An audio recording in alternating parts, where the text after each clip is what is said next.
এতিয়া আমি সকলোৱে প্ৰধানমন্ত্ৰী নৰেন্দ্ৰ মোদী ডাঙৰীয়াক আদৰণি জনাম। নৰেন্দ্ৰ মোদী ডাঙৰীয়াক এখন গামোচাৰে আদৰণি জনাব ভাৰতীয় জনতা পাৰ্টিৰ ৰাজ্যিক সভাপতি তথা আমাৰ মুখ্যমন্ত্ৰীৰ প্ৰাৰ্থী শ্ৰীযুত সৰ্বানন্দ সোণোৱাল ডাঙৰীয়া।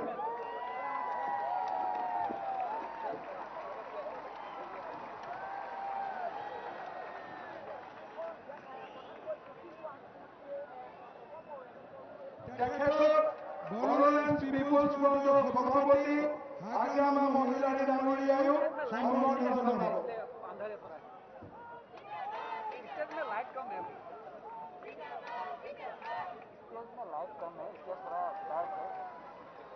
ইয়াৰ পিছত তেখেতক এটা জাপিৰে সম্বৰ্ধনা জনাব ভাৰতীয় জনতা পাৰ্টীৰ গুৱাহাটী মহানগৰ সমিতিৰ সভাপতি শ্ৰী মুকুতা ডেকাই।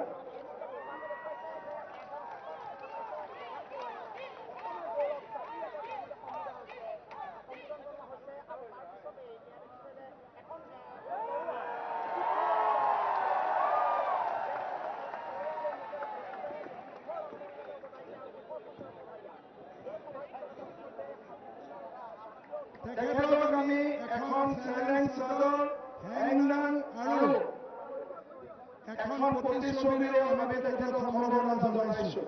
এই বিজয়গুপ্তা ডাঙৰীয়াই মোদী ডাঙৰীয়াক এখন তেখেতৰ প্ৰতিচ্ছবিৰে সম্বৰ্ধনা যাচিছে।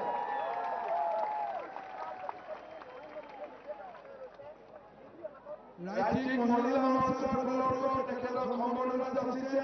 দিছপুৰ সমষ্টিৰ প্ৰাৰ্থী অতুল ৰাণা ডাঙৰীয়াই তেখেতক সম্বৰ্ধনা যাচিছে। এতিয়া মই পলম নকৰাকৈ আপোনালোকৰ আগত ভাষণ ৰাখিবলৈ অসম গণ পৰিষদৰ সভাপতি শ্ৰী অতুল ৰাণা ডাঙৰীয়াক অনুৰোধ জনাইছোঁ।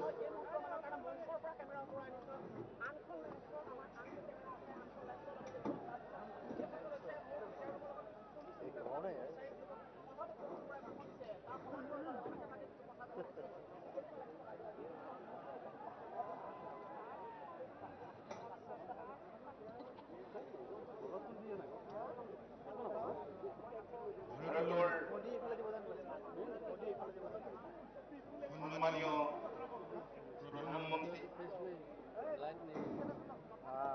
नरेंद्र मोदी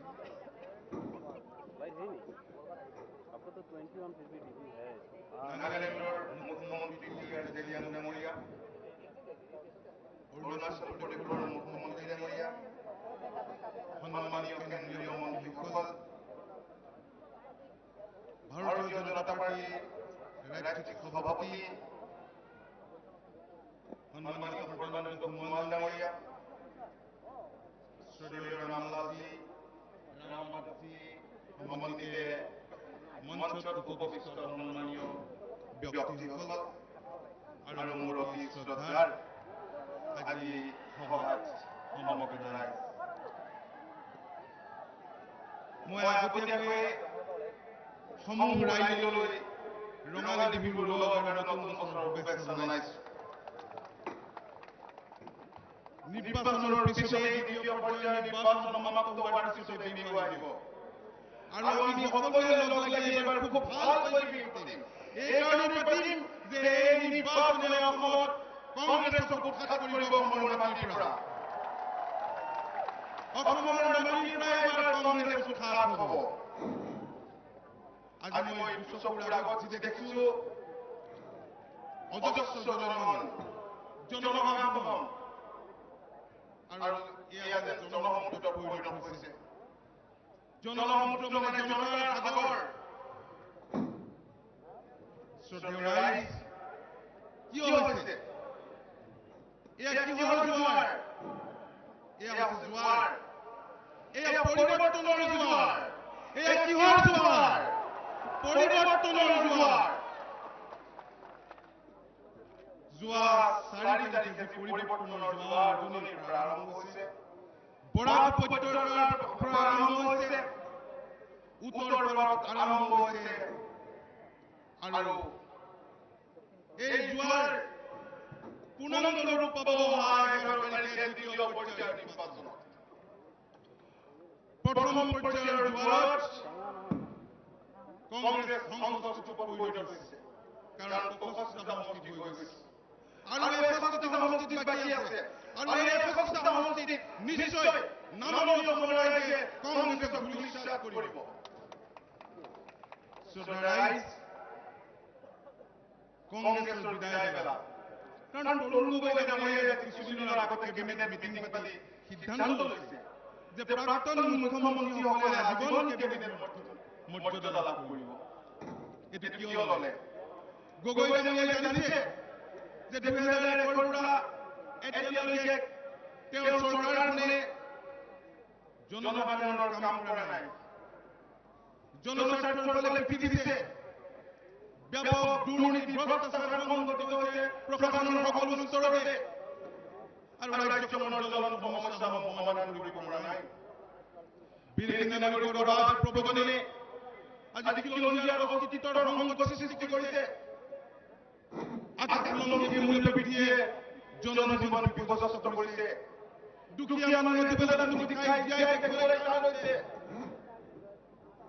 ইয়াৰ উপৰিও আপোনালোকে জানে আজি এফাইপুৰি সমস্যাই অসমৰ জনসাধাৰণক মুমুলি ধৰিছে নিবনুৱা সমস্যাই ভয়ংকৰ ৰূপ ধাৰণ কৰিছে যোৱা 15টা বছৰত 26 লক্ষ নিবনুৱা সংস্থাপনৰ কথা বাদ দিয়ক যদি 1 লক্ষ নিবনুৱাকে সংস্থাপিত কৰিলেহেঁতেন আজি নিবনুৱাই ভাত কাপোৰ পালেহেঁতেন পৰিয়ালে শান্তি পালেহেঁতেন আজি নিবনুৱা সমস্যাৰ সমাধান নাই সীমান্ত চিল হোৱা নাই আন্তঃৰাজ্যিক সীমা সমস্যাৰ সমাধান নাই আৰু অসমৰ জনসাধাৰণৰ জীৱন আৰু সম্পত্তিৰ নিৰাপত্তা দিয়াত এই চৰকাৰখন চূড়ান্তভাৱে ব্যৰ্থ হৈছে কৃষি খণ্ডত পৰিৱৰ্তন নাই কতোৱেই নাই পৰিৱৰ্তন আৰু সেইকাৰণে অসমৰ ৰাইজে পৰিৱৰ্তন বিচাৰিছে আমি একেলগ হৈছো ভাৰতীয় জনতা পাৰ্টি অসম গণ পৰিষদ BPF তিৱা ৰাভা আমি ঐক্যবদ্ধ হৈছো আমি মাননীয় নৰেন্দ্ৰ মোদী ডাঙৰীয়াৰ নেতৃত্বত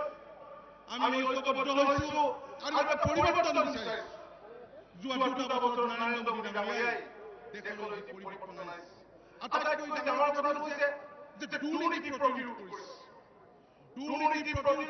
সমগ্ৰ দেশতে আৰু ইয়াত ভাৰতীয় জনতা পাৰ্টীৰ নেতৃত্বত চৰকাৰ হয় নিশ্চিতভাৱে ইয়াত এই কাম সম্ভৱ হৈ উঠিব আৰু দ্বিতীয় কথা হ'ল যে তেখেত কেৱল ভাৰতৰে নহয় বিশ্বৰ ভিতৰতে এগৰাকী শক্তিশালী নেতালৈ পৰ্যবেক্ষিত হৈছে আৰু আমাৰ ৰাষ্ট্ৰখনক শক্তিশালী ৰাষ্ট্ৰৰ পৰ্যায়লৈ আগুৱাই লৈ গৈছে গতিকে তেখেতৰ যি সপোন আমি যদি ভাৰতীয় জনতা পাৰ্টীৰ নেতৃত্বত ইয়াত চৰকাৰ গঠন কৰিব পাৰোঁ আমি নিশ্চিতভাৱে জনসাধাৰণৰ মৌলিক সমস্যাবোৰ জনসাধাৰণৰ আশা আকাংক্ষাবোৰ পূৰণ কৰিব পাৰিম বুলি আমি বিশ্বাস ৰাখিছোঁ মই দীঘলীয়া বক্তব্য নিদিওঁ আজি বহুত অতিথি আছে আমি মাননীয় মোদী ডাঙৰীয়াক আন্তৰিকতাৰে স্বাগতম জনাইছোঁ আজি মোৰ সমষ্টিতে তেখেত কৈছিল তেখেত যোৱাৰ পিছত গোটেই পৰিৱৰ্তন হৈ গ'ল মোৰ সমষ্টিত হ'ল বোকাখাতত মাজুলী হ'ল উত্তৰী অসমত হ'ল আৰু নামনি অসমত আজি অহাৰ পিছত আপোনালোকে চাব কি ধৰণৰ পৰিৱৰ্তনৰ জোৱাৰ নামনি অসমত হৈছে মই বিশেষ নকওঁ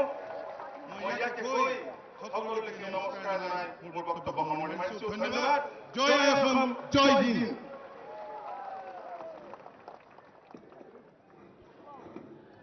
অসম গণ পৰিষদ সভাপতি মাননীয় অতুল বৰা ওজস্বী ভাষণৰ কাৰণে বহুত ধন্যবাদ এতিয়া আমাৰ মাজত ভাষণ ৰাখিব BPF প্ৰমুখ মাননীয় হাজৰামা মহোদয় ডাঙৰীয়া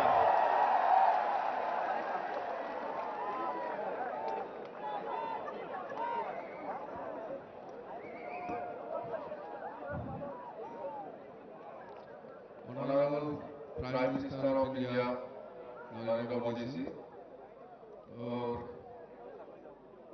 Assam State BJP President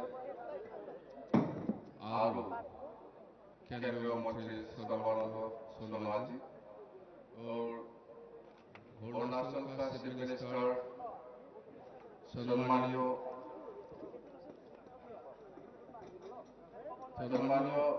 कलीफुल जी और ये नागालैंड का चीफ मिनिस्टर CR सिंगाम जी और उपस्थित केंद्रीय मंत्री किरेन रिजिजू जी और डोनाल्ड मिनिस्टर जितेंद्र सिंह जी और सम्मानीय असम का एमपी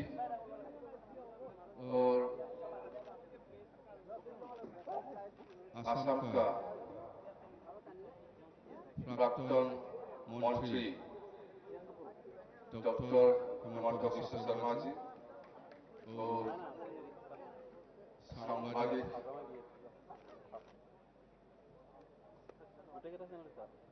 सांबादिक बंधुসকল আৰু সন্মানীয় ৰাইজ, প্ৰথমতে মই আপোনাৰ সকলোকে নমস্কাৰ যাচিছোঁ। सर, ज्यादा बात बोलने का टाइम नहीं है। सरकार आपका ही होगा, सरकार बीजेपी का ही होगा, इसमें कोई चिंता करने का बात नहीं है। और हम मालूम है हमारा प्राइम मिनिस्टर जी ने दिल भी खुला है, हाथ भी खुला है। दिल खुला है तो हाथ भी खुला है। मालूम है हम लोग तो आसाम देखो, क्या गुजरात, क्या यूपी, क्या आंध्र प्रदेश, क्या तमिलनाडु, दिल खुला तो हाथ भी खुला है। आसाम देखो उससे ऊपर जाएगा। आसाम को देखो, हम काम करके दिखाएंगे। हम मालूम है आसाम का जितना लोग है, हिंदी भाषी हो, मुस्लिम हो, हिंदू मुस्लिम क्रिश्चियन जैन, आपको सबकी मालूम है। आप जैसा दिल में काम कर रहे हैं, हम भी आसाम में ऐसे काम करने चाहता है। हमको काम करने दो दिल से ना, हमको दिल से काम करने दो। खुलासा क्या गुजरात, क्या बिहार, क्या यूपी, इससे भी हम अच्छा बना सकते हैं आसाम को। अरे हारेगा नवारे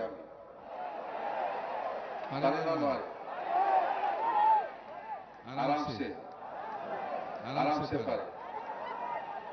तो आसाम में कुछ समस्या है सर, बहुत इंसर्जेंसी का समस्या है।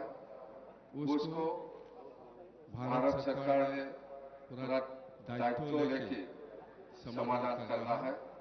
बहुत इंसर्जेंसी प्रॉब्लम है और आसाम में जो समस्या को हम स्टेट गवर्नमेंट ने खोल नहीं पाएंगे, उस समस्या को हम दिल्ली में लेकर जाएंगे। आप थोड़ा देखो। कुछ समस्या तो हम भी कर सकता है, आसाम में समाधान कर सकता है कुछ समस्या को, लेकिन कुछ समस्या को हम स्टेट गवर्नमेंट ने कर नहीं सकता है। हम दिल्ली में लेके जाएंगे। आप थोड़ा मदद करो बस।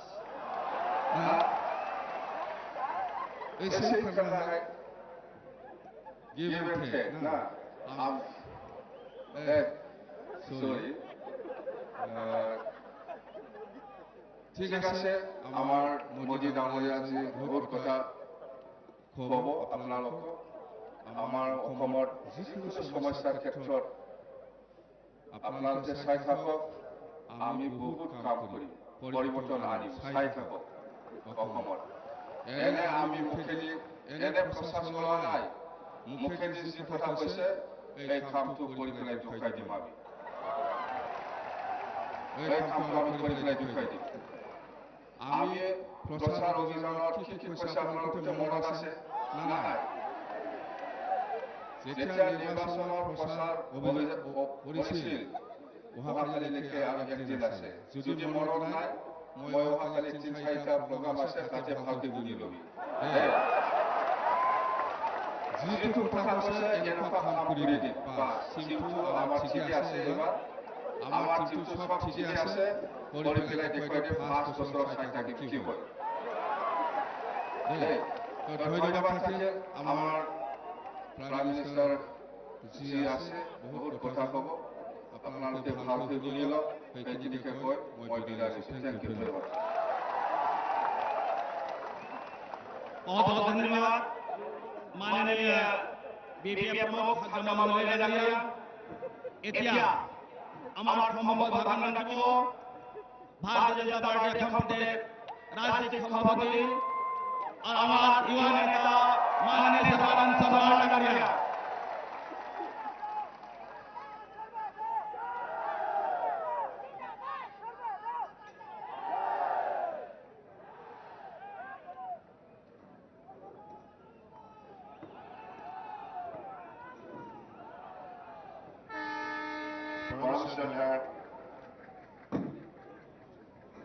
प्रधानमंत्री श्रद्धेय नरेंद्र मोदी डांगरिया, आमार दলৰ জ্যেষ্ঠ নেতা ৰামলালজী ৰামভদ্ৰজী লগতে অসম গণ পৰিষদ দলৰ সভাপতি অতুল বৰা ডাঙৰীয়া, BPF-ৰ সভাপতি আগ্ৰাম মহিলা ডাঙৰীয়া, আমাৰ এই নিৰ্বাচন পৰিচালনা সমিতিৰ আহ্বায়ক ডক্টৰ হিমন্ত বিশ্ব শৰ্মা ডাঙৰীয়া, নাগালেণ্ডৰ মুখ্যমন্ত্ৰী টিআৰ জেলিয়াং ডাঙৰীয়া, অৰুণাচলৰ মুখ্যমন্ত্ৰী শ্ৰদ্ধেয়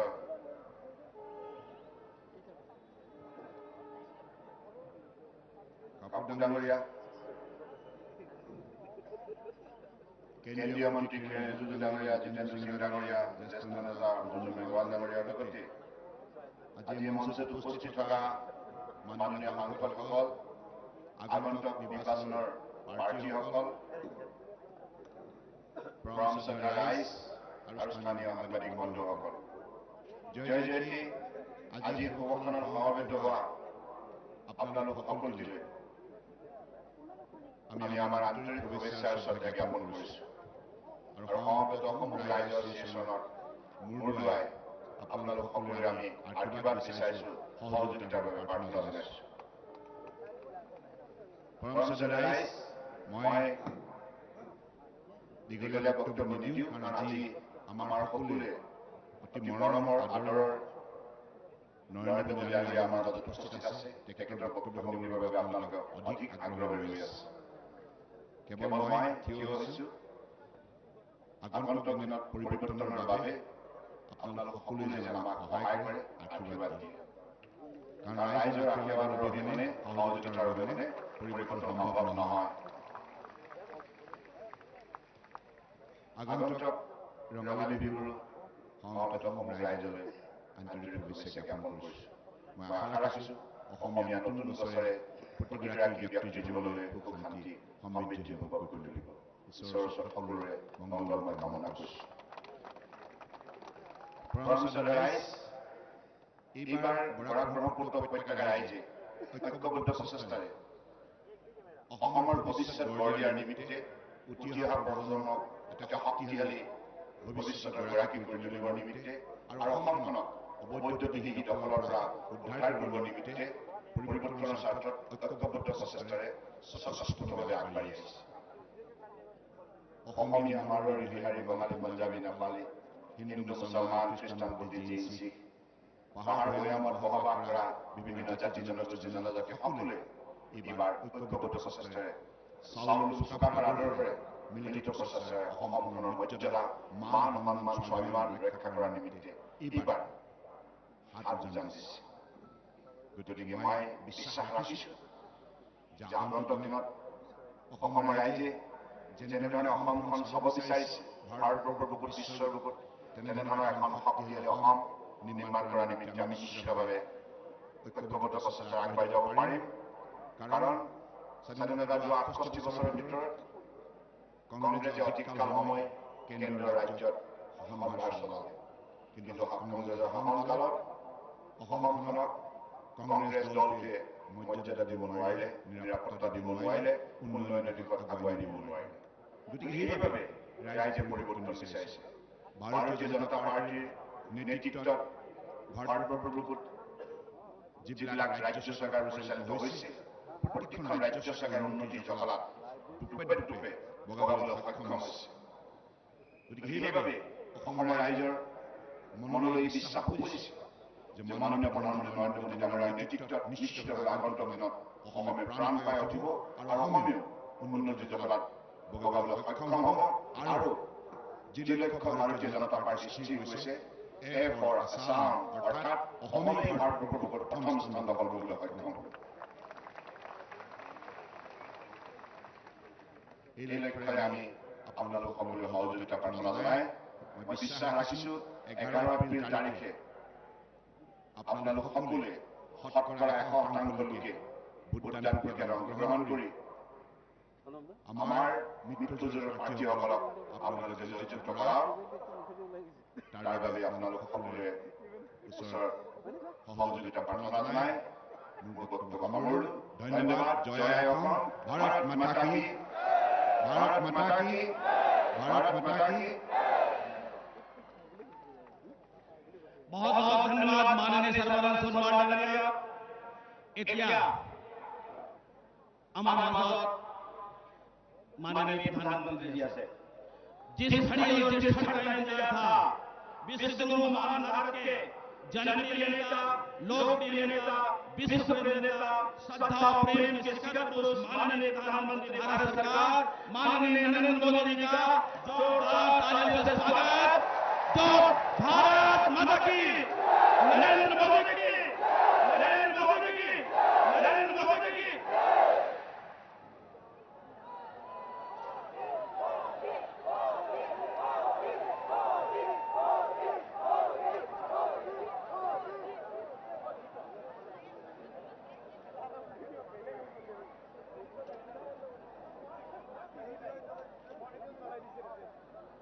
मंच पर विराजमान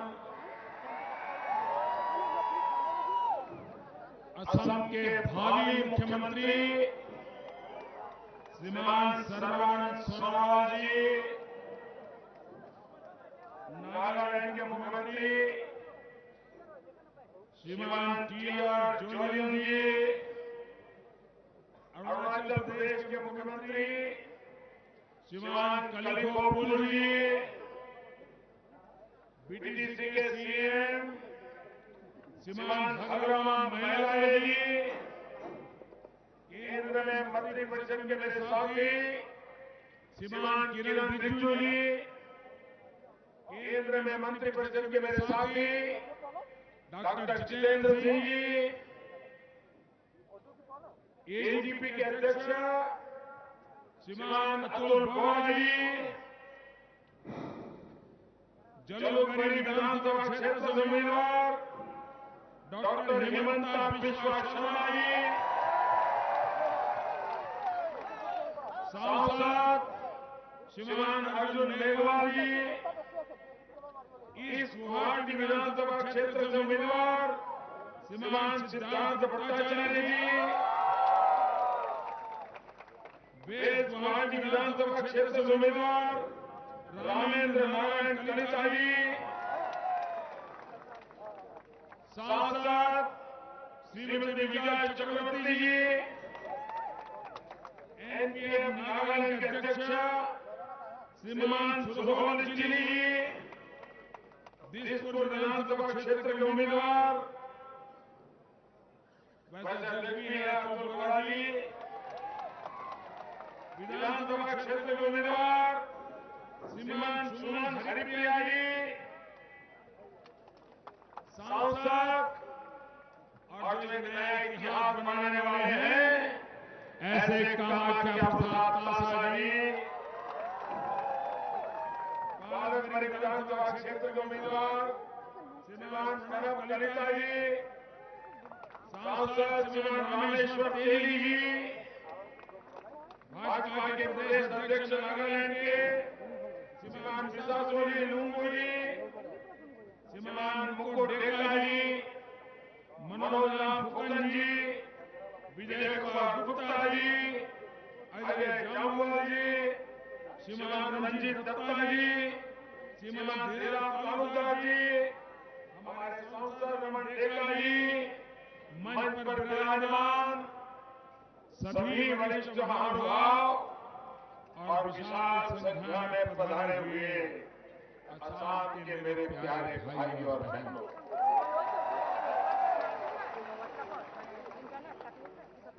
हमो राइज होकोलुके नमस्कार जनाइछु, रंगाली बिहुर उलग जनाइछु, बोहाग बिहु उलग जनाइछु, नतून बसर भाल हो, नतून बसर नतून सरकार हो। मेरे प्यारे भाइयों बहनों, मैं आज सुबह से असम में चुनाव अभियान के लिए प्रवास कर रहा था।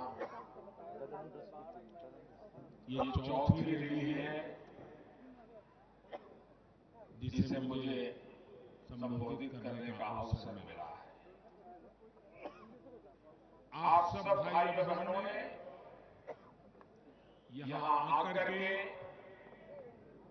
हमें आशीर्वाद दिए, इसके लिए मैं हृदय से आप सबका आभार व्यक्त करता हूं।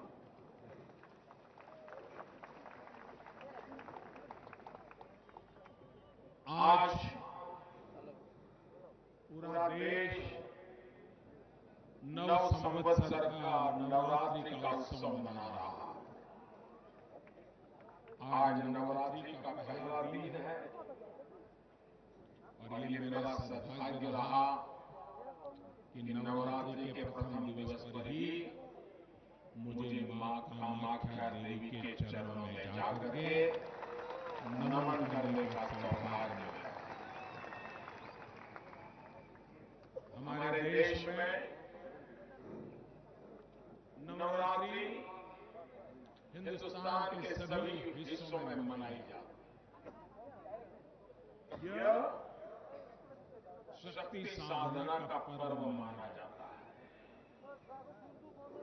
देवी उपासना का पर्व माना जाता है। लेकिन असम के मेरे प्यारे भाइयों बहनों, पुराणों में क्या लिखा गया है वो शायद आप भी भूल गए होंगे। हजारों वर्ष पहले जो पुराण लिखे गए उसमें देवी के संबंध में एक मजेदार बात लिखी है। उन्होंने लिखा है, अन्यत्र बिरला देवी काम रूपे गृहे गृहे। आपको भी समझ नहीं आया? ये वाक्य इतना महत्वपूर्ण है जो हमारे पुराणों में लिखा गया है। पुराण कहते हैं कि अन्यत्र बिरला देवी, यानी देवियों के दर्शन करना हिंदुस्तान के किसी भूभाग में जाए तो बहुत मुश्किल से देवियों के दर्शन होते हैं। लेकिन कामरूप यानी हमारा असम ये ऐसा क्षेत्र है कि जहां घर घर में देवी होती है।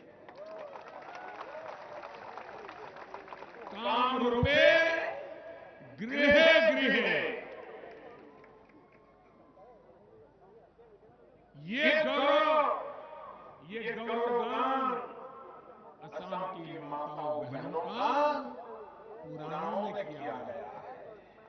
और आज नवरात्रि के प्रथम दिवस पर मैं आया हूं तो असम के हर घर में जो देवियां विराजमान है उनको मैं नमन करता हूं, सर झुका करके प्रणाम करता हूं और ऐसी माताओं के आशीर्वाद की कामना करता हूं। पूरे असम की आई हकल, मातृ हकल, बाई हकल,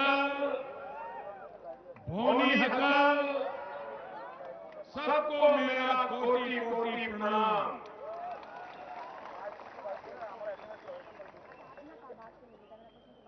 भाइयों बहनों, ये चुनाव कौन एमएलए बने, कौन एमएलए न बने, कौन जीते कौन हारे, इसके लिए चुनाव नहीं है।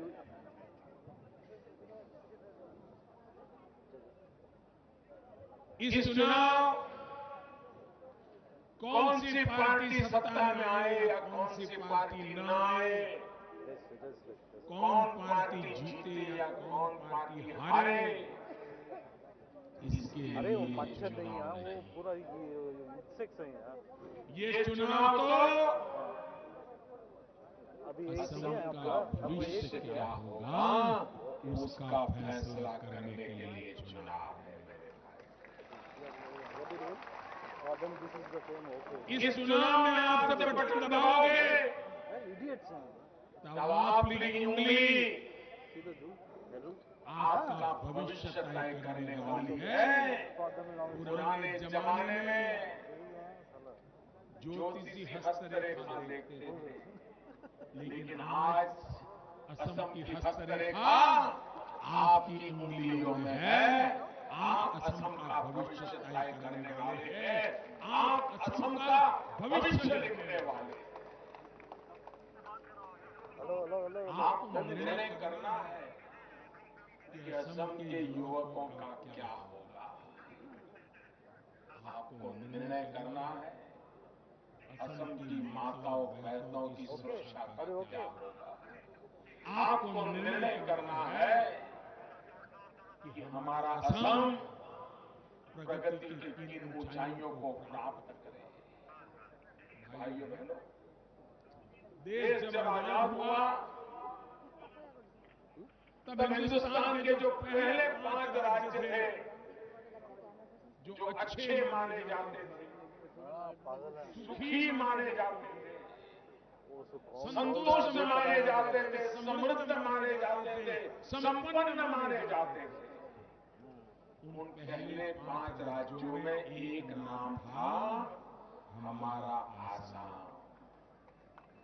5 राज्यों में एक राज्य था आसाम। और आजादी के इतने सालों के बाद कांग्रेस के कुकर्मों के कारण भ्रष्टाचार, बेईमानी, कुशासन, भाई भतीजावाद, इन सारे पापों के कारण आज असम, जो कभी हिंदुस्तान के पहले 5 में था, वो आज हिंदुस्तान के आखिरी 5 में आकर के खड़ा है। आप मुझे बताइए, असम को इस स्थिति से बाहर निकालना है कि नहीं निकालना है? निकालना है कि नहीं निकालना है? मुझे बताइए, निकालना है कि नहीं निकालना है? असम को ऐसे गहरे गड्ढे में डाला है, ऐसे गहरे गड्ढे में डाला है, और अगर मान लो कोई रेल की हो, एक तरफ बड़ा मजबूत इंजन लगा हो, दूसरी तरफ भी बड़ा मजबूत इंजन लगा हो, एक इंजन उस तरफ खींचता हो, एक इंजन इस तरफ खींचता हो, तो रेल चलेगी क्या? कहीं पहुंचेगी क्या? भाइयों बहनों, दिल्ली का एक इंजन अकेला आसाम को इतने बड़े खड्डे से बाहर निकाल सकता है क्या? मुझे एक और इंजन की जरूरत है, जो आसाम का इंजन, अगर 2 इंजन लग गए तो आसाम गड्ढे से बाहर आ जाएगा। और इसलिए आसाम को इस दुर्दशा से बाहर निकालना है तो अकेले दिल्ली का इंजन काम नहीं करेगा, आसाम का भी इंजन चाहिए मुझे, जो निकालने में मदद करे। अगर एक बार वो मदद मिल गई तो मैं आपको विश्वास दिलाता हूं, आसाम को दुर्दशा से बाहर निकाल के रहूंगा।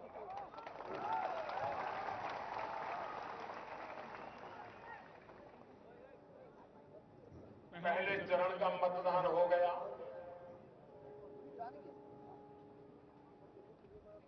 और कांग्रेस की हालत क्या है? ज्यादा देखने की जरूरत नहीं है, चेहरे देखने से पता चल जाता है।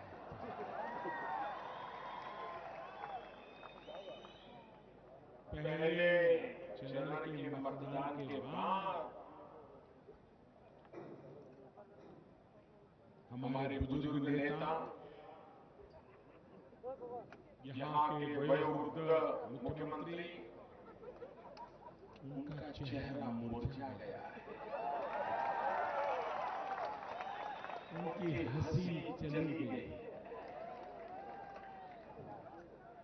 उदास उदास नजर आते हैं, परेशान परेशान नजर आ रहे हैं। ये तो उनको पता चल गया है कि अब कांग्रेस सत्ता में नहीं आएगी, लेकिन इनको चिंता सता रही है कि बीबी एमएलए बन पाएंगे कि नहीं बन पाएंगे, ये चिंता सता। भाइयों बहनों, पार्लियामेंट के चुनाव में एक जमाने में कांग्रेस पार्टी 400 से ज्यादा लोगों को लेकर के संसद में बैठती थी, आज 40 पर आ गई। जो हाल उनका पार्लियामेंट में हुआ वही आसाम में होने वाला है।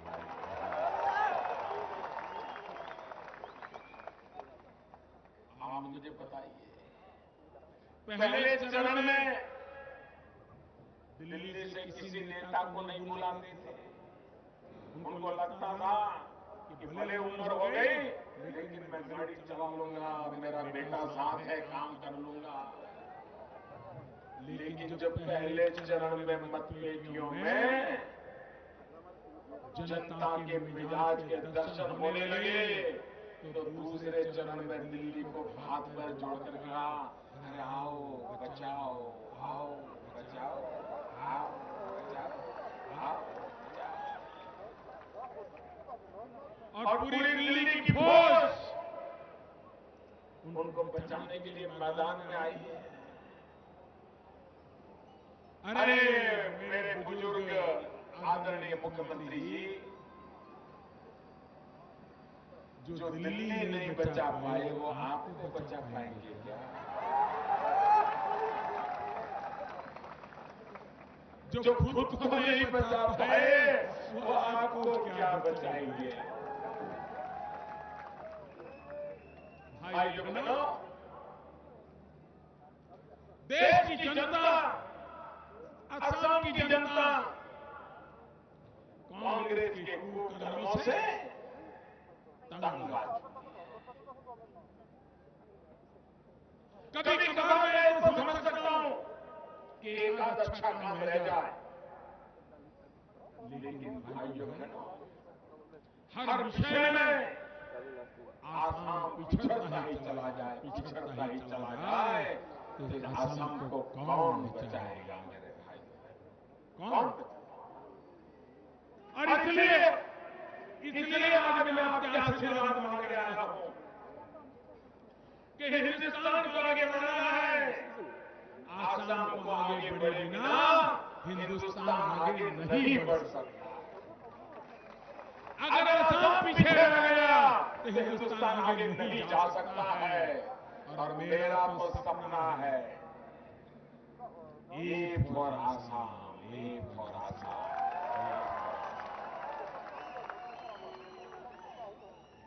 भाइयों बहनों,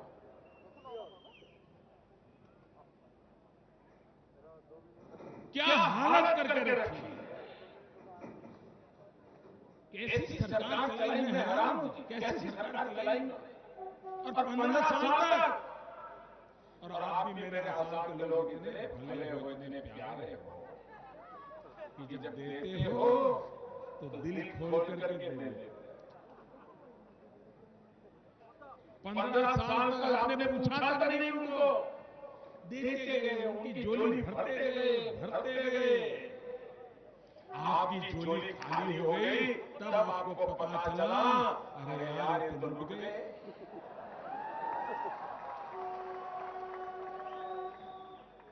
मेरे प्यारे आसाम के भाइयों बहनों, 15 साल आपने दिल खोल करके दिया, दिल खोल करके दिया। लेकिन असम के लोग हैं, देते हैं तो दिल खोल के देते हैं, लेकिन जब लेते हैं तो चुन चुन करके साफ कर देते हैं, चुन चुन। और इस चुनाव में मैं देख रहा हूं कांग्रेस पार्टी का कोई दिग्गज भी अब विधानसभा के द्वार नहीं देख पाएगा। देख लेना, जनता का मिजाज बदला। देश के नौजवान को उन पुरानी बातों में अब इंटरेस्ट नहीं है, उसको मेरे तेरे की बातों में इंटरेस्ट नहीं है। देश का नौजवान बदलाव चाहता है, विकास चाहता है। वो अपने ताकत का देश के विकास में योगदान देना चाहता है, लेकिन मरी पड़ी व्यवस्थाएं उसकी नौजवानी का उपयोग नहीं कर पाती। भाई बहनों, मैं 3 बातों लेकर के आपके पास आया। 3 मेरे एजेंडा है और उस 3 एजेंडा के लिए मुझे आपका आशीर्वाद चाहिए। मेरा पहला एजेंडा है विकास। बताएंगे आप मेरा पहला एजेंडा क्या है? पूरी ताकत से बताइए मेरा पहला एजेंडा क्या है? पूरी ताकत से बताइए मेरा पहला एजेंडा क्या है? मेरा दूसरा एजेंडा है तेज गति से विकास। दूसरा एजेंडा है तेज गति से विकास। दूसरा एजेंडा क्या है? दूसरा एजेंडा क्या है? और मेरा तीसरा एजेंडा है चारों तरफ विकास, चारों तरफ विकास, चारों तरफ विकास। तीसरा एजेंडा क्या है? तीसरा एजेंडा क्या है? भाइयों बहनों, हर समस्या का समाधान, हर मुसीबत का उपाय, हर दुखों की एक ही दवाई, एक ही जड़ी बूटी है जो हमारी समस्याओं का समाधान करे। उस जड़ी बूटी का नाम है विकास, विकास और विकास। आप मुझे बताइए, बारिश हो और गुवाहाटी में घर से बाहर न निकल पाए, ये कैसी व्यवस्था है? क्या गुवाहाटी में नया प्लान नहीं बन सकता? पानी के लिए रास्ते नहीं हो सकते? असम के लोग सुख चैन की जिंदगी जी सके, गुवाहाटी के लोग सुख चैन की जिंदगी जी सके, क्या ये नहीं हो सकता? अभी मैं पूरे देश में स्वच्छता का बड़ा अभियान चला रहा हूं। हमने अभी शहरों में एक स्पर्धा की और पहले से सबको बता दिया गया कि इतने इतने मुद्दों पर जूरी आकर के देखेगी कि हिंदुस्तान का कौन सा शहर स्वच्छ है। भाइयों बहनों, गुवाहाटी को भी देखा गया और मुझे दुख के साथ कहना है कि इंडिपेंडेंट जुडिशरी ने मार दिए और गुवाहाटी पहले 15 में भी कहीं नजर नहीं आ रहा है। भाइयों, ये गंदगी से भरा हुआ शहर, श्रीमान तरुण जी, आपके नाक के नीचे ये हाल है। आप मुझे बताइए, आप आसाम का भला कैसे कर सकते? हमें बदलाव लाना है, सामान्य मानवीय की जरूरतें। ये इतना बड़ा हमारा ब्रह्मपुत्र का नद, पानी का भंडार, इतना बड़ा पानी का भंडार हो और असम प्यासा हो, इससे बड़ा क्या दुख हो सकता है भाई? आज भी असम में 40% से ज्यादा घर ऐसे हैं कि जिन्हें पीने का शुद्ध पानी नहीं पहुंचता है। आज भी असम में सिर्फ 2% से भी कम, आपको जान करके दुख होगा भाइयों बहनों, असम में 2% से ही कम घर ऐसे हैं कि जहां घर में पानी का नल है और नल में पानी है सिर्फ 2%। क्या आजादी के 60 साल के बाद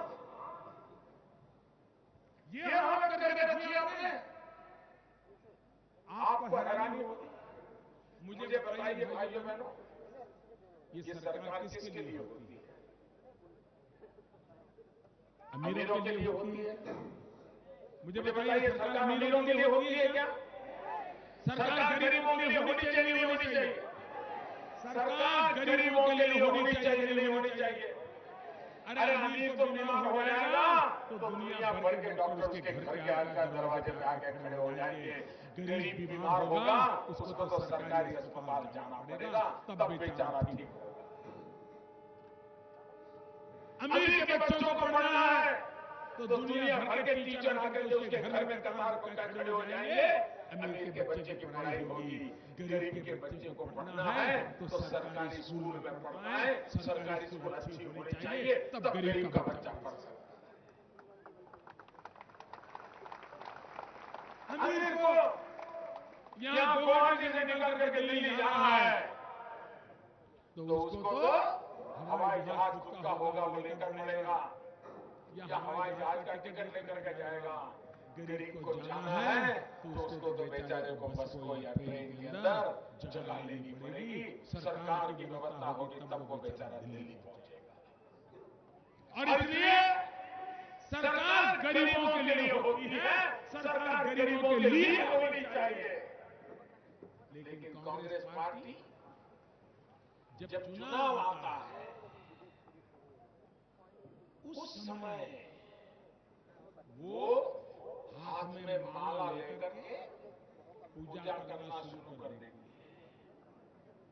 है। गरीब गरीब गरीब गरीब गरीब गरीब गरीब गरीब गरीब गरीब गरीब। चुनाव के सिवाय अगर उनको गरीबों की याद आई होती तो मेरे देश में गरीबों की यह हाल न होता और मेरे देश में इतनी गरीबी न होती।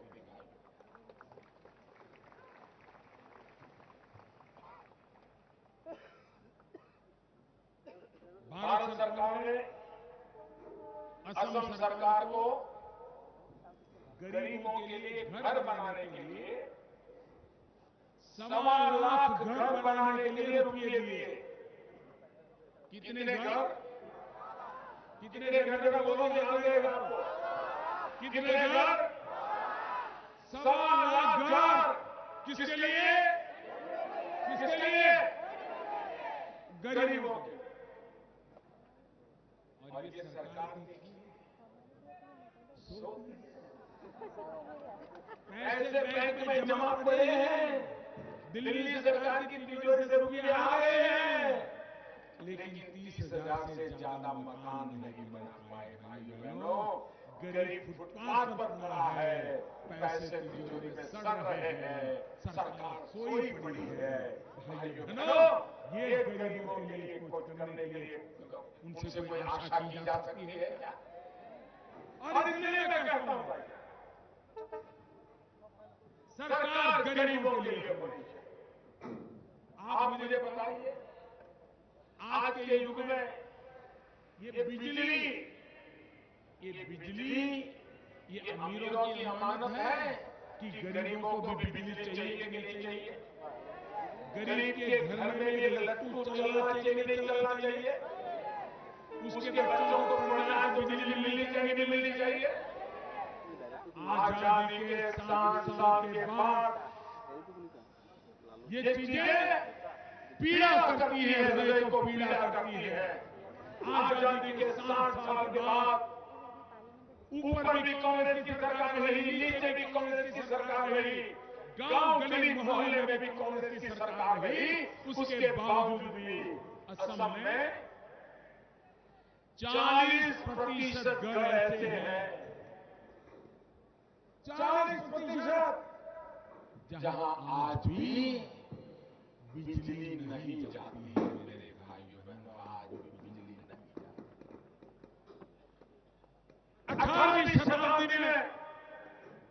जब बिजली उपलब्ध नहीं थी तब तो लोग अंधेरे में गुजारा करते थे।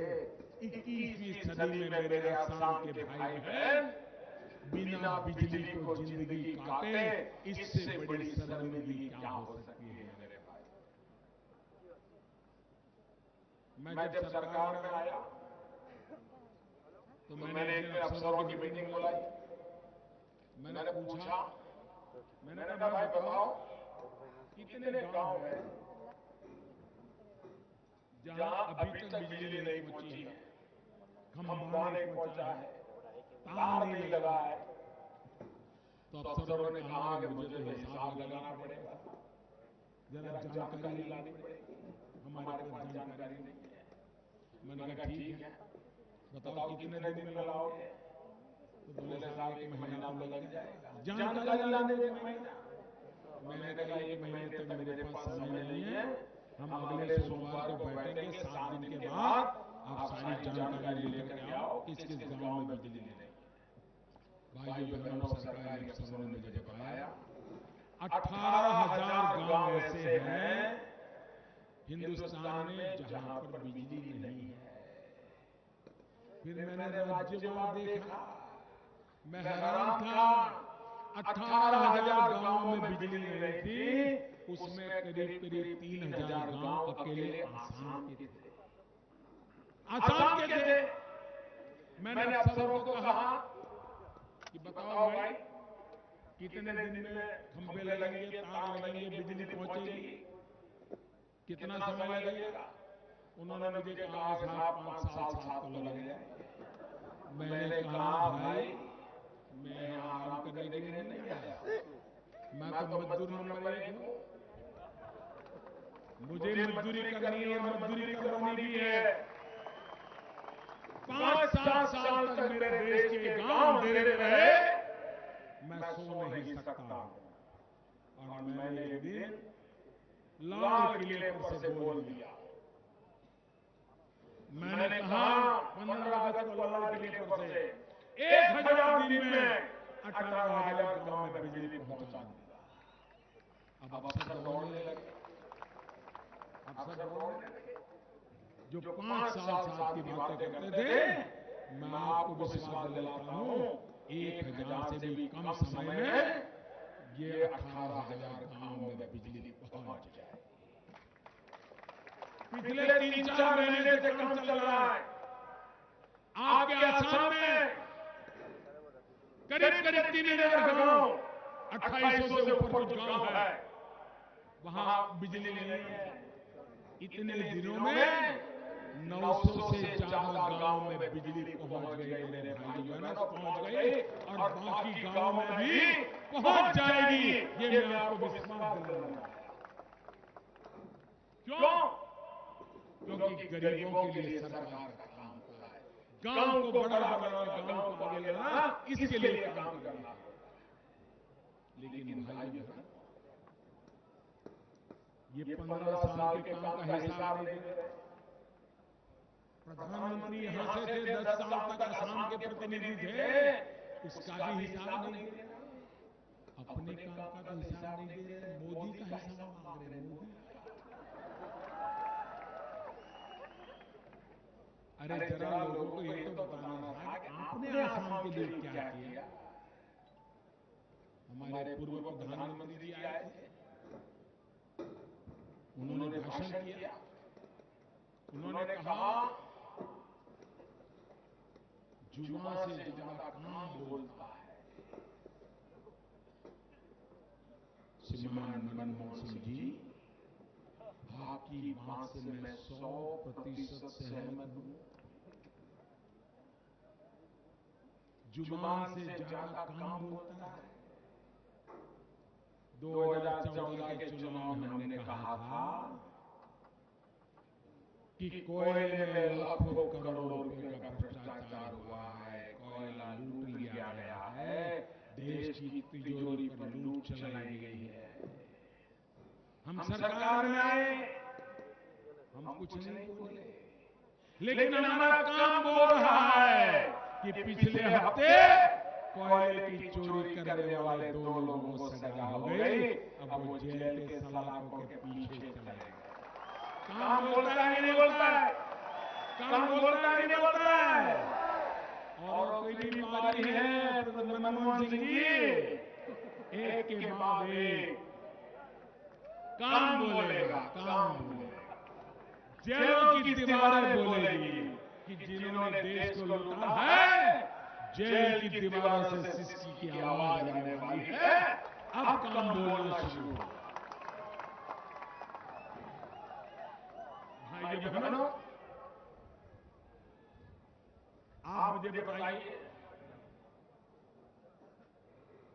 आज पूरी दुनिया में हिंदुस्तान का जय जयकार हो रहा है कि नहीं हो रहा है? इधर से मुझे आवाज चाहिए, जय जयकार हो रहा है कि नहीं हो रहा है? जय जयकार हो रहा है कि नहीं हो रहा है? जय जयकार हो रहा है कि नहीं हो रहा है? चीन में भारत का जय जयकार हो रहा है कि नहीं हो रहा है? जापान में हो रहा है कि नहीं हो रहा है? जर्मनी में हो रहा है कि नहीं हो रहा है? इंग्लैंड में हो रहा है कि नहीं हो रहा है? रशिया में हो रहा है कि नहीं हो रहा है? अमेरिका में हो रहा है कि नहीं हो रहा है? सऊदी अरब में हो रहा है कि नहीं हो रहा है?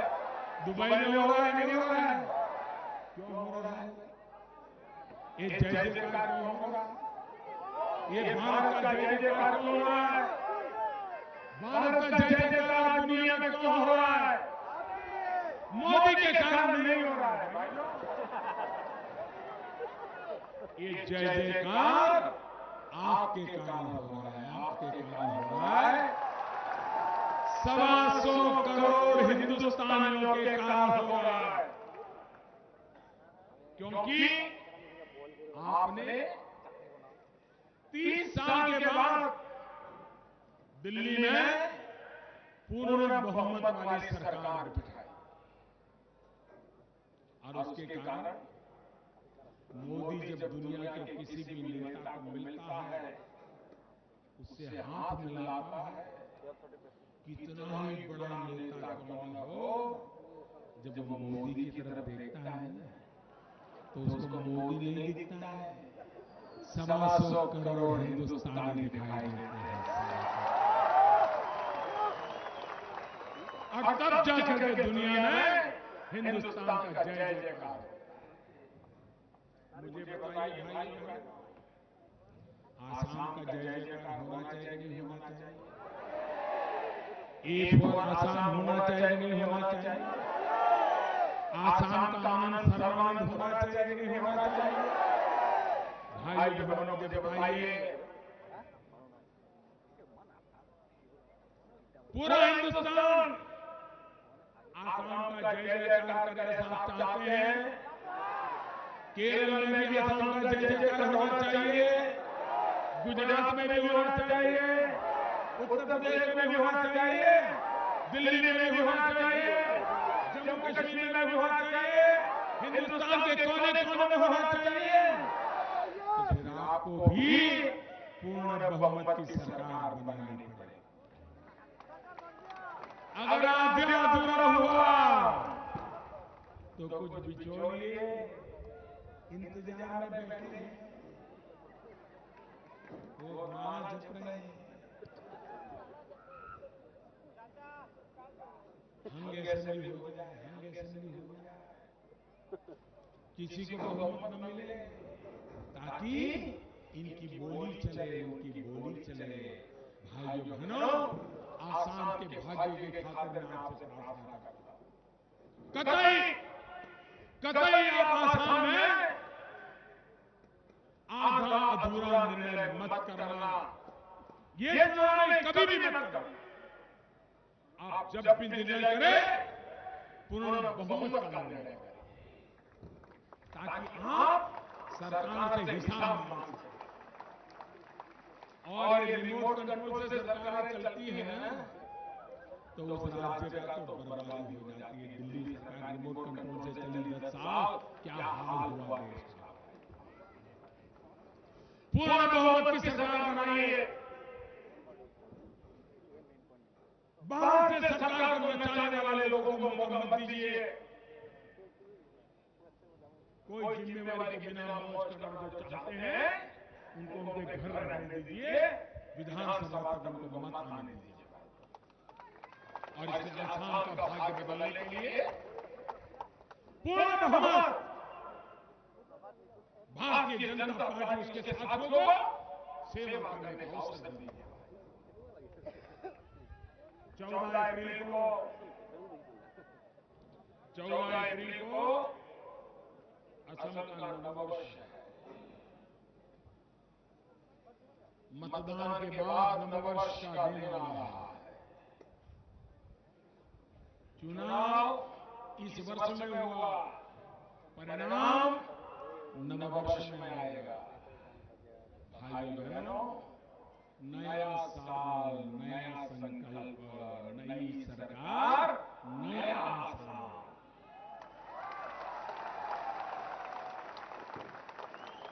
भाइयों बहनों, मुझे असमिया भाषा तो आती नहीं है, लेकिन कुछ बातें मेरे मन को छू जाती है, बहुत मन को छू जाती है। जब समझता हूं तो मुझे आनंद आता है। भूपेन हजारिका जी का एक गीत मुझे आज याद आ रहा है। नववर्ष की बात कर रहा हूं। उन्होंने कहा था, बोहाग माथो एती ऋतु न होय, बोहाग माथो एती ऋतु न होय, न होय बोहाग एती मां, न होय बोहाग एती मां, अहमिया जातिर ए आयुष्य रेखा, असमिया जातिर ए आयुष्य रेखा, गणा जीवन नोर ए साल, गणा जीवन नोर ए साल। भूपेन हजारिका का गीत बहुत केवल एक महीना या ऋतु नहीं है। यह असामीज, बोडो, राभा, मिसिंग, कार्बी, डिमसा लोगों की आयुष रेखा है। भाइयों बहनों, उस नववर्ष के लिए भी मेरी आप सबको बहुत बहुत शुभकामनाएं। भाइयों बहनों, मुझे बताइए, दुनिया में हमारा एक छोटा सा खिलाड़ी भी विजय प्राप्त करके आता है तो हमें आनंद होता है कि नहीं होता है? हमारा माथा गर्व से ऊंचा होता है कि नहीं होता है? होता है कि नहीं होता है? कहीं दुनिया से अच्छी खबर भारत के लिए सुनने को मिले, हमें आनंद होता है कि नहीं होता है? होता है कि नहीं होता है? पिछले दिनों मैं सऊदी अरेबिया गया। जो लोग हज यात्रा के लिए जाते हैं मक्का, वो सऊदी अरेबिया, जहां मक्का बसा हुआ है, जो दुनिया भर के मुसलमानों के लिए तीर्थ क्षेत्र है, और जो मक्का का कस्टोडियन है, वो सऊदी अरेबिया सरकार के निमंत्रण पर गया। और जिस प्रकार से अब सऊदी अरेबिया और भारत एक हो गए हैं, कंधे से कंधा मिला करके चलने का फैसला किया है, एक दूसरे को मदद करने का फैसला कर लिया है, सारी दुनिया को अचरज हो रहा है। इतना ही नहीं, उन्होंने मोदी का बड़ा सम्मान कर दिया। उनका सबसे बड़ा सिविलियन अवार्ड है, उन्होंने मोदी को दे दिया। भाइयों बहनों, ये सम्मान मोदी का नहीं है, ये 125 करोड़ हिंदुस्तानियों का सम्मान है। ये सम्मान सबका साथ, सबका विकास का सम्मान है। ये सम्मान सर्वपंथ समभाव का सम्मान है। भाइयों बहनों, सऊदी अरेबिया कल तक कभी हां कभी ना ऐसा ही नजारा था। आज वो कंधे से कंधा मिला करके हाथ में हाथ बांध करके हिंदुस्तान के साथ चलने के लिए तैयार हो गए। दुबई, अबू धाबी, यूएई कल तक हमारे साथ नहीं थे। 30 साल तक हिंदुस्तान की सरकार का उनसे नाता नहीं रहा था, कोई प्रधानमंत्री जाता नहीं था। आज वो दुबई, अबू धाबी, यूएई ये भी हमारे साथ हाथ में हाथ मिला करके चलने लगे। दुनिया को पता हुआ कि मोदी भाजपा वाला और ये मक्का वाले भी मोदी के साथ हो गए, परेशान हो गए। भाइयों बहनों, दुनिया को अचरज हो रहा है।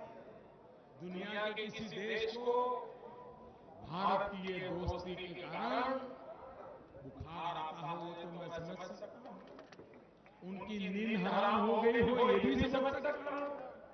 कल तक जो उनको अपना मानते थे वो आज हिंदुस्तान को अपना मानने लग गए, इसलिए उनके पेट में पीड़ा होना तो मैं समझ सकता हूं। लेकिन मैं ये नहीं समझ पाता कि हिंदुस्तान में कुछ लोगों के पेट में पीड़ा क्यों हो रही है। दुनिया का कोई देश परेशान हो ये तो मैं समझ सकता हूं, लेकिन हिंदुस्तान के नागरिकों को तो गर्व होना चाहिए कि आज दुनिया की ऐसी ताकतें भारत के साथ चलने को तैयार हुई है, जो भारत के सफलता की निशानी है। भाइयों बहनों, हमें विकास की नई ऊंचाइयों पर आपने इस बार बजट देखा, चारों तरफ बजट की बहाली हो रही है। ये बजट युवाओं के लिए है, ये बजट महिलाओं के लिए है, ये बजट विकास के लिए है, ये बजट लंबी सोच के साथ बना हुआ है। चारों तरफ बहाली हो रही है। इस बजट में एक महत्वपूर्ण बात कही है, असम में गैस के भंडार है कि नहीं है भाई?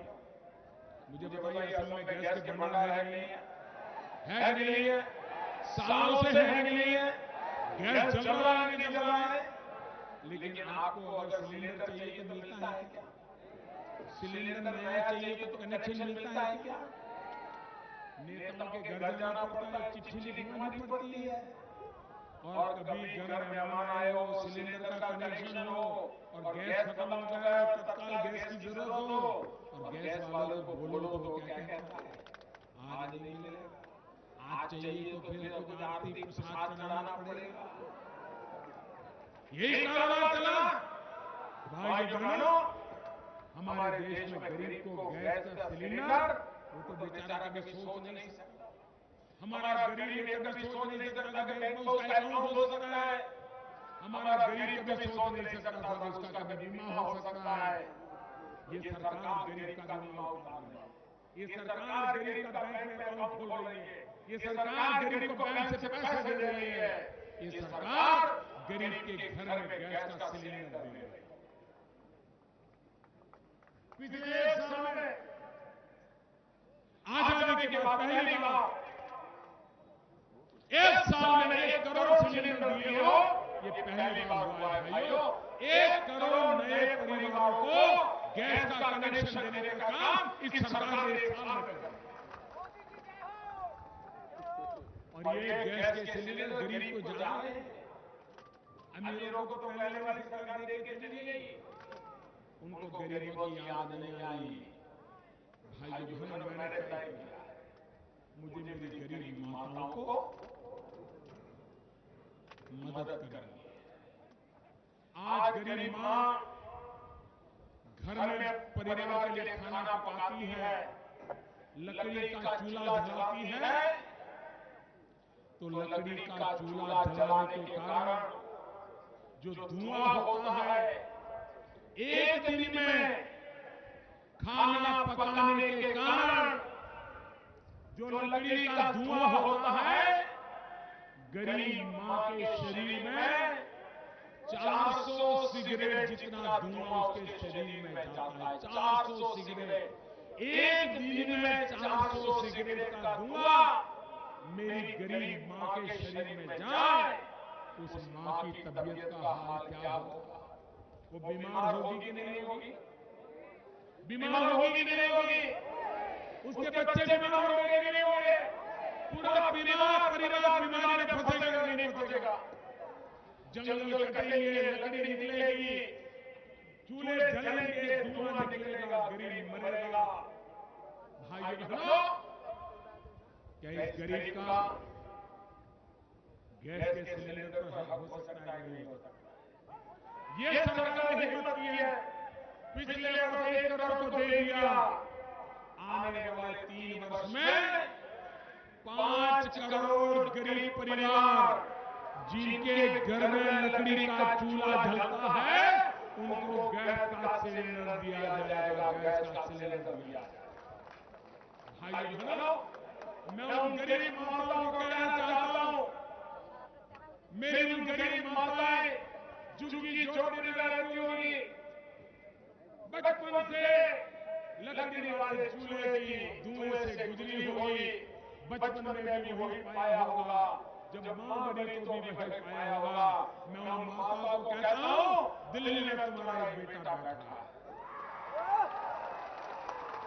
मैं उन गरीब माताओं को कहता हूं कि दिल्ली में तुम्हारा एक बेटा बैठा है जो तुम्हें इस मुसीबत से मुक्त करके रहेगा। ये मैं उनको वादा करता हूं।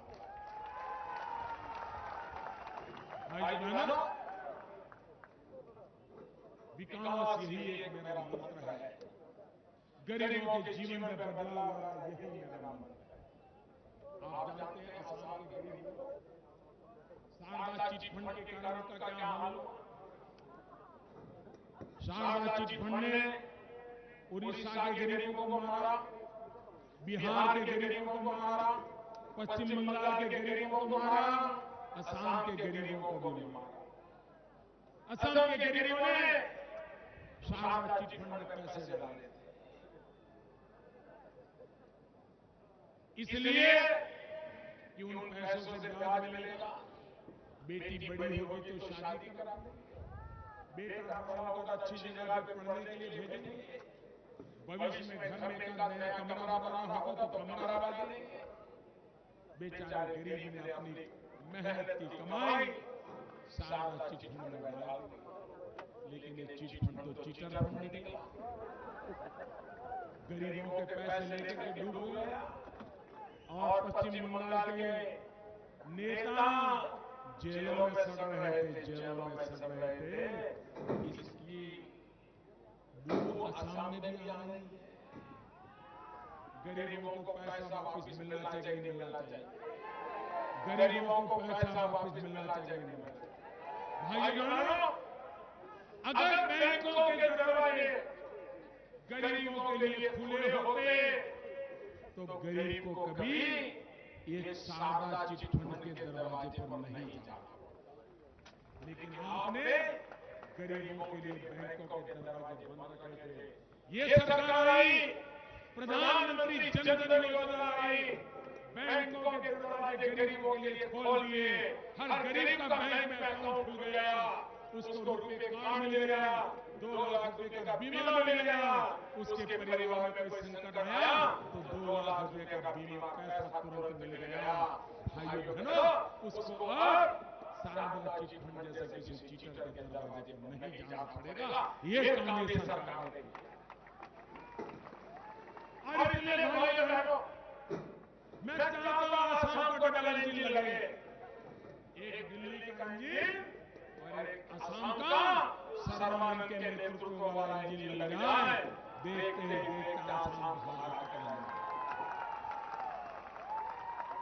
सभी दल मिलकर के साथ मिलकर के इस चुनाव के मैदान में आ रहे हैं।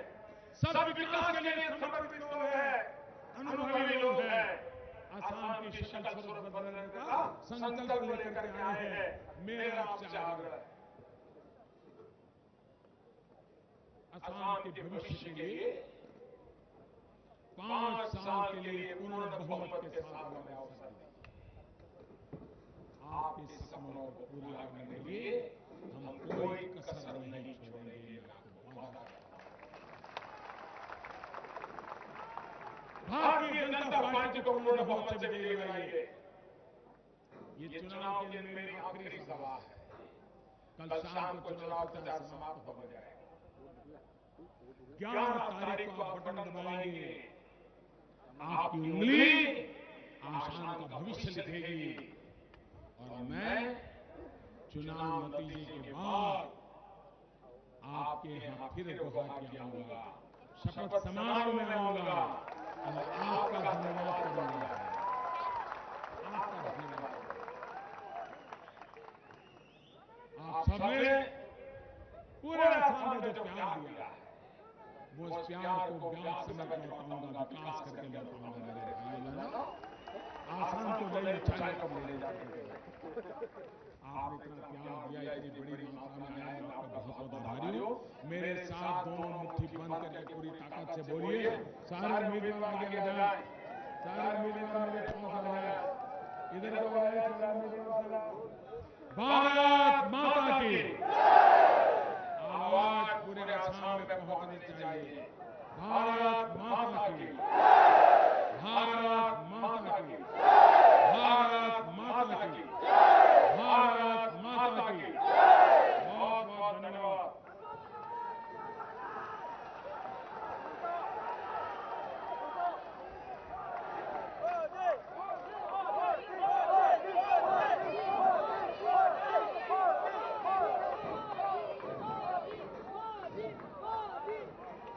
আজিৰ বিজয় সংকল্প দিৱসত মুখ্য অতিথি হিচাপে উপস্থিত থকা আমাৰ অতি আদৰৰ ভাৰতৰ প্ৰধানমন্ত্ৰী, ভাৰতীয় জনতা পাৰ্টীৰ নেতা নৰেন্দ্ৰ মোদী ডাঙৰীয়াক ভাৰতীয় জনতা পাৰ্টী অসম প্ৰদেশ গঠনৰ পৰা ধন্যবাদ জ্ঞাপন কৰিছো।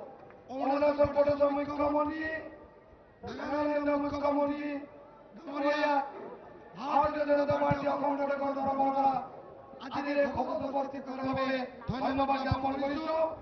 অসম গণ পৰিষদৰ সভাপতি অতুল ডাঙৰীয়াকো আজিৰ সভাত উপস্থিত থকাৰ বাবে ধন্যবাদ জ্ঞাপন কৰিছো। বিপিচিচিৰ CM হাগ্ৰামী মহিলা ডাঙৰীয়াক আজিৰ সভাত উপস্থিত থকাৰ বাবে ধন্যবাদ জ্ঞাপন কৰিছো। সাংসদ নেতাসকল আজিৰ সভাত উপস্থিত থকাৰ বাবে ধন্যবাদ জ্ঞাপন কৰিছো। আৰু আজিৰ এই সভাত সকলো ৰাইজৰ উপস্থিত থকাৰ বাবে ভাৰতীয় জনতা পাৰ্টী